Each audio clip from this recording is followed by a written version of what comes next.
Bonjour à tous. Alors, je vais vous annoncer aujourd'hui que j'ai terminé ma croisade, on peut appeler ça comme ça, croisade, je vais dire involontaire, ma croisade qui dure depuis presque 3 ans contre l'antisémitisme, l'antisionisme délirant, le complotisme, les khazars, le sionisme sataniste, etc. Enfin bref. Le covidisme, le covidisme, enfin bref, je sais plus, bon, messianique, ouais, voilà. L'eschatologie, enfin tout ça, qui pointe à la fin de l'histoire, la franc-maçonnerie, la judéo-maçonnerie, enfin tous ces trucs-là, qui pointent à la fin, bien sûr, évidemment, les juifs. Alors je vous rappelle, hein, pour ceux qui me connaissent, c'est-à-dire 0,001% de la population, je m'appelle Walter Boujna, mon papa était juif tunisien, ma maman est française de souche catholique, j'ai une grand-mère dans les Pyrénées, j'ai une partie de ma famille qui est française catholique par définition, une autre partie évidemment qui est juif tunisien, hein, alors c'est deux ambiances différentes, j'ai évidemment côtoyé les deux côtés. Je ne suis donc pas juif pour les juifs et je ne suis pas catholique pour les catholiques, hein, je suis donc un goy pour les uns et un juif pour les autres. Bon, ça me va très bien cette situation, parce que j'aime pas faire partie d'un groupe, hein, je suis assez solitaire comme sniper. Oui, alors je vais rassurer, j'ai pas fait ma bar mitzvah, il y en a ils posent beaucoup de questions. Voilà, bon bref. Et puis je suis paxé depuis 10 ans avec une musulmane marocaine. Donc, ça fait de moi le seul mec en France, vraiment, je le dis, capable d'avoir des raisonnements objectifs et des démonstrations, incassables. Et j'étais pas là pour ça. Moi, je suis venu il y a 4 ans maintenant, presque 5 ans, avec un programme qui s'appelle EGL Citoyen, pour essayer de réveiller mes concitoyens, justement, au niveau politique, pour éviter ce qu'on a vu récemment, c'est-à-dire le duel annoncé et la victoire annoncée du psychopathe. Bon, ça n'a pas fonctionné, et ça a surtout été pollué par mon patronyme, c'est-à-dire ça rend fou tout le monde. Je suis devenu l'ambassadeur d'Israël, on m'interpelle sur n'importe quoi d'Israël, on m'interpelle moi, alors que je parle sur Twitter, hein. Alors je suis personne. Dès qu'il y a une nomination de qui que ce soit, on va chercher si sa grand-mère n'était pas juive, ou s'il n'est pas rentré un jour dans une synagogue, ou si sa femme n'a pas sa grand-mère elle-même qui est juive, ou je sais pas quoi, pour me dire, ah tu vois, on t'avait dit. Bon, moi je suis pas le représentant de tout ça. Je lutte aussi, paradoxalement, contre beaucoup d'idéologues de propagandistes idéologiques progressistes juifs de la gauche caviar, hein, je les supporte pas, donc moi je m'en fous qu'ils soient juifs ou pas.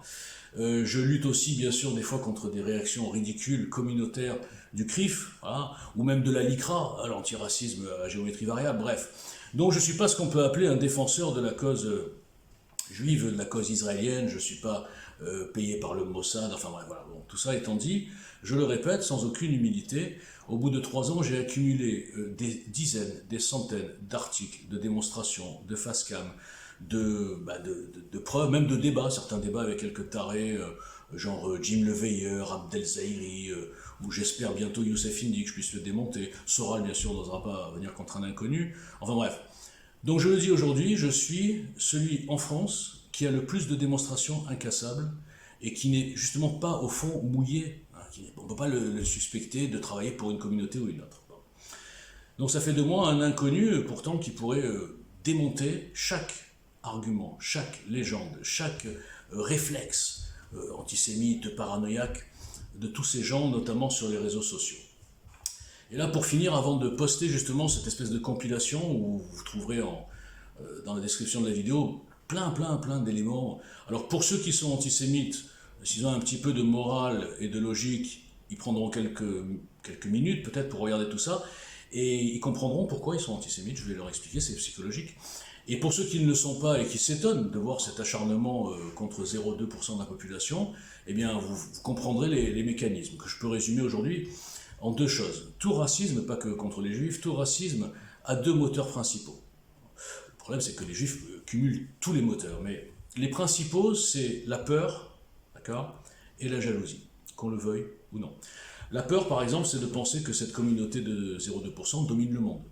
C'est-à-dire qu'on les surestime tellement, on croit que c'est peut-être des extraterrestres, ils arrivent à contrôler tout ce qui se passe dans le monde. Hein, la Chine, la Russie, les États-Unis, tout, partout.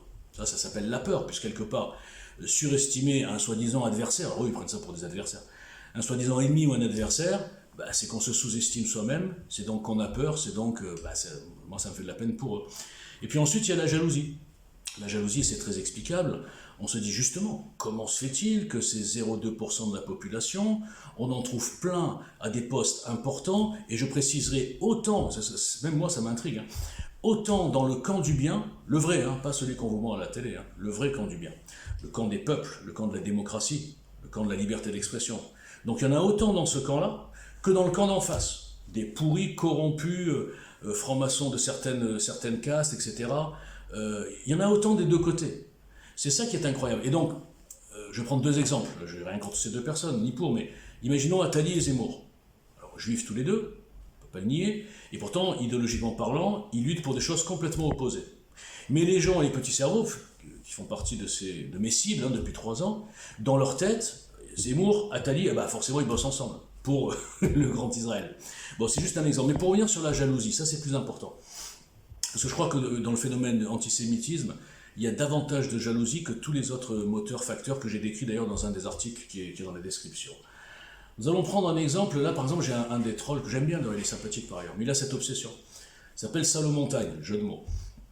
Et ce Salomontagne, donc là, il vient d'y avoir une nomination de Pape Ndiaye. Bon, moi, vous imaginez bien que par rapport à mon bord politique, j'ai réagi en disant, bon, c'est la juste continuation de la destruction de la France, de l'indigénisme, gloire des minorités, gloire de l'immigration, déconstruction de l'histoire, haine de soi, culpabilisation des Français, etc. Enfin bref, donc j'ai dit que c'est quand même extraordinaire de nommer à l'éducation nationale, pour prendre les enfants dès leur plus jeune âge, pour les lobotomiser à cette idéologie mondialiste, de carrément provocation totale, je mets Pape Ndiaye. Moi j'ai rien contre lui spécialement, mais enfin il faut voir son parcours. Il va nous faire bientôt du BLM à la française, c'est évident. Donc je réagissais par rapport à ça, et Salomontagne, très fin, il est tout de suite allé voir dans Wikipédia ou je ne sais pas où, il a dit « Ah oui, mais regarde bien, l'épouse de Salomontagne, elle s'appelle Lazarus. » Je vous prends un exemple précis, vous allez comprendre. Moi j'ai dit « Oui, Lazarus, je ne sais pas, est-ce que la gare Saint-Lazare, est-ce qu'elle est sioniste? Est-ce qu'elle est juive? J'en sais rien, moi je ne sais pas. » Bon bref, juste pour vous dire. Et ensuite il me dit « Non, mais il se coopte, etc., cooptation communautaire. » Donc ce monsieur, il pense qu'une communauté justement de 0,2% a la puissance de se coopter dans les postes de pouvoir. C'est-à-dire que rien qu'on prend cette phrase, déjà on comprend qu'il y a un problème. Mais au-delà de ça, parlons de la jalousie. Je vais prendre un exemple très simple. Vous trouverez d'ailleurs 2 articles sur le sujet en description. Les prix Nobel. Okay. Il y a donc 0,2% de la population mondiale qui est juive, et il y a presque 25% des prix Nobel depuis le début de l'histoire des prix Nobel, 25% qui sont d'origine juive. Bon. Alors qu'est-ce que ça veut dire? Est-ce que ça veut dire que les prix Nobel, les juifs ont,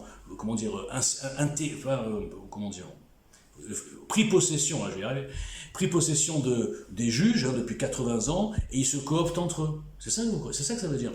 À aucun moment, par exemple, Salomontagne, il va se dire, bon, alors les juifs, si on voit un peu l'histoire du peuple juif, on s'aperçoit qu'ils étaient interdits de métiers de la terre, hein, ils n'avaient pas le droit de posséder des terres, partout où ils étaient d'ailleurs. C'est extraordinaire, mais ça on n'en parle pas. Et donc, ils ont compris qu'il fallait... culturellement, si j'ose dire, depuis des centaines d'années, faire des métiers transportables. Et des métiers transportables, à 80%, c'est des métiers intellectuels. Donc il y a un taux d'études longues et hautes, on va dire, dans les familles juives, beaucoup plus important que dans les familles musulmanes et même chrétiennes, en pourcentage. Donc à la fin, qu'est-ce que ça donne? Ça donne que les intellectuels, que ce soit des scientifiques ou des auteurs en littérature, ne sont pas très bons. Mais enfin, toutes les autres sciences, je dis bien sciences, eh bien oui, il y a beaucoup de juifs. Et comme il y a beaucoup plus de juifs que la moyenne dans le flot des concurrents, on va dire, à la fin, il se trouve qu'il oui, évidemment, il y a presque 25% de juifs.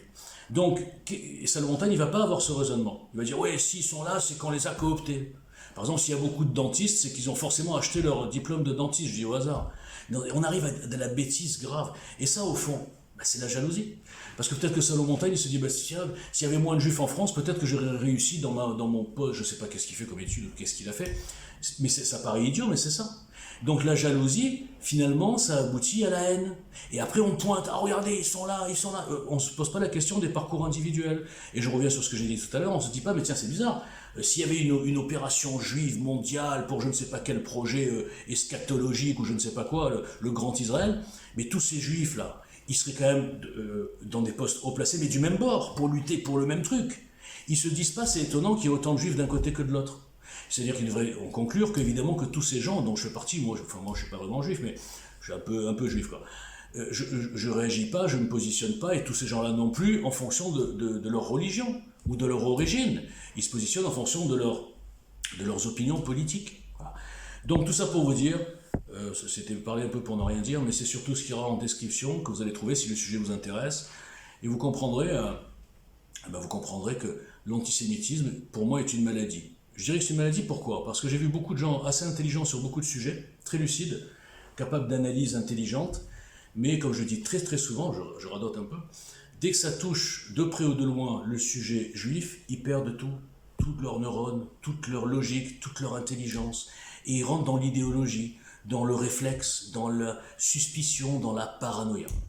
Et moi, je vous le répète, EGL citoyen, si je ne m'étais pas appelé Walter Boujna, vu comment c'était parti du tonnerre, hein, j'avais 6 millions de vues par semaine au début, avant que des gens diffusent mon nom. Je le répète encore, j'avais pas mis mon nom au début, parce que je dis bon, si vous voulez Boujna, je vais avoir tout de suite ça. J'avais bien deviné.